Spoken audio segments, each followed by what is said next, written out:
So I just heard about this Katie girl then, the one that had acid thrown in her face by her, well, it wasn't actually her ex-boyfriend, but it was, he hired someone to do this, you pathetic piece of shit. What a fucking loser. Probably because you couldn't accept the fact that she was done with you or whatever, or you done something wrong, you cheated on her probably, and, you know, she dumped you for it. It just wasn't for her, and you couldn't accept that. People do strange things, people are not normal in this world, and that is a prime example of a strange person, you know, someone that deserves exactly the same back. How the fuck would you like it if someone threw acid in your face? How would you like it if someone threw acid on your cock and your balls? You wouldn't like that, would you? But I would love someone to do it to you. Even now, even after sort of 30 operations, is still a pretty girl. So it just shows you that you can destroy her pretty looks, because she still is pretty. Before that happened, she was really, really pretty. She was a really pretty girl. The fact that you've done that to her, why would anyone else go out with you if you're going to do that to them? They'd be scared of you, you sad little man. 10 to 7. Jamie Theakston and Zoe Ball working together again. I used to watch them on Live and Kicking when I was younger. Like every Saturday without fail I used to watch that, and they were the reason why I watched it. They're both natural, they're both good at what they do, they're both good TV presenters. And yeah, it's been a long time since those two worked together, probably at least, well, on telly anyway, it's probably a good 10 years since they worked together last. It's kind of cool. On that Channel 5 programme, Britain's Best Brain or something, worth a watch though. I reckon a lot of people watch that to see how strong your brain is and to test yourself mentally. It's waiting for me then now. Bloody cold, man. God, mate, it's really cold. It's horrible. Ugh. I feel sorry for people in wheelchairs and stuff, because they're not walking about, so they can't, the blood isn't circulating to warm themselves up. Especially people with electric wheelchairs. People that can't actually wheel themselves about. Sod that for a laugh. But then I kind of know all about it because Cole is in that situation. I think so. I'm not totally sure, to be honest. I don't know, darling. I'm having a smoke at the minute. No, I'm on the landing. Well, yeah, rice ain't overly important. Yeah. On nights like this, when it's cold like this, I always think about Cole. Because he takes his dog for a walk, obviously. That was pretty much that. And that was my nan on the phone, asking if we need certain things like potatoes and rice. Potatoes probably one of my favourite things. Yeah, she basically asked me if we had enough potatoes today and tomorrow, because we like our chips, don't we?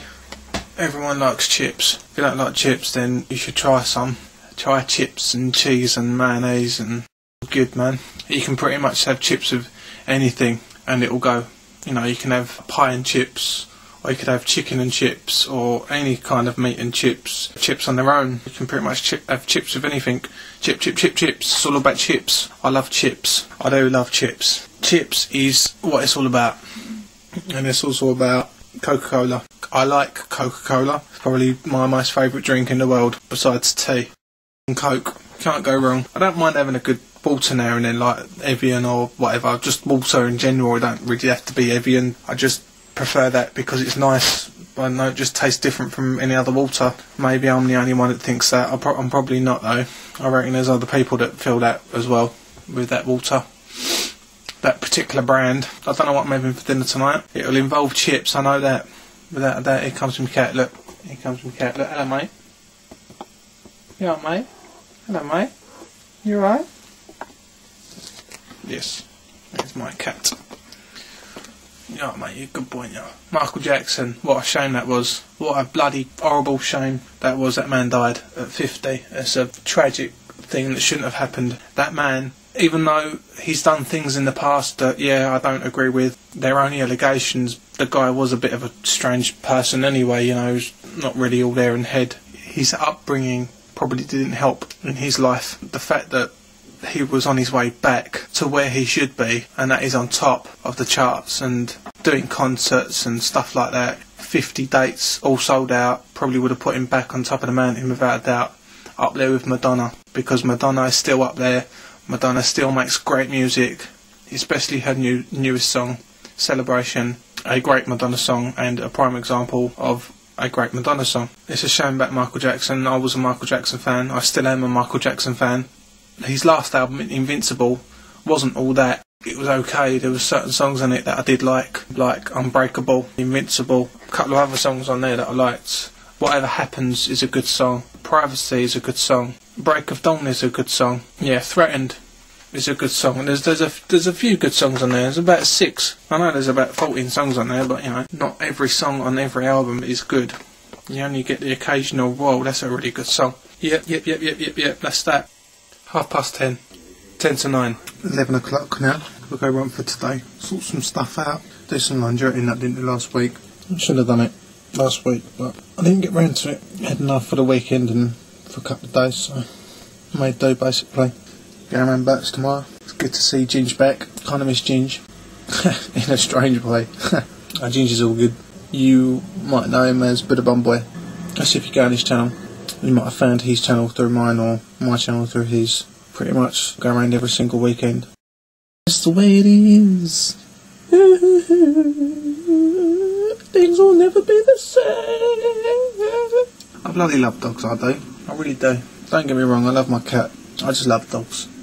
Dogs are brilliant. Every time I take Vito for a walk, Vito is an animal, obviously. I think he takes it literally. I must get to that piece of grass, and then like you stop, and he sniffs the ground, and then you start to walk, and then he stops and he's like, I'm not moving, I'm staying here, I'm sniffing this, it smells nice. It's something I want to smell, and you can't stop me. But most of the time I let him have a whiff, do you know what I mean? You got to. And most of the time I take him around the block, or around the field. Vito is probably the closest thing I've ever had to actually having a dog, but even though he isn't mine, I know that, I understand that, I know that he's Bert's dog, but, you know, when you take him for a walk, and you play with him, and you stroke him, and, you know, basically love him, you know, and I do love Vito. He's a fantastic dog. He barks a bit, that's what he's there for. So if a stranger or someone that means anyone in that flat harm, he will protect anyone, because he's part of a pack. That's what Vito is. That was a shit walk, fucking hell. Someone literally took their dog into fields over here for about a minute, and then started walking back. No, that's a really shit walk as far as I'm concerned. If I had a dog, I would take him all round the field. I'd even take the bloody ball with me, mate, and play with the dog. Give it a bit more exercise.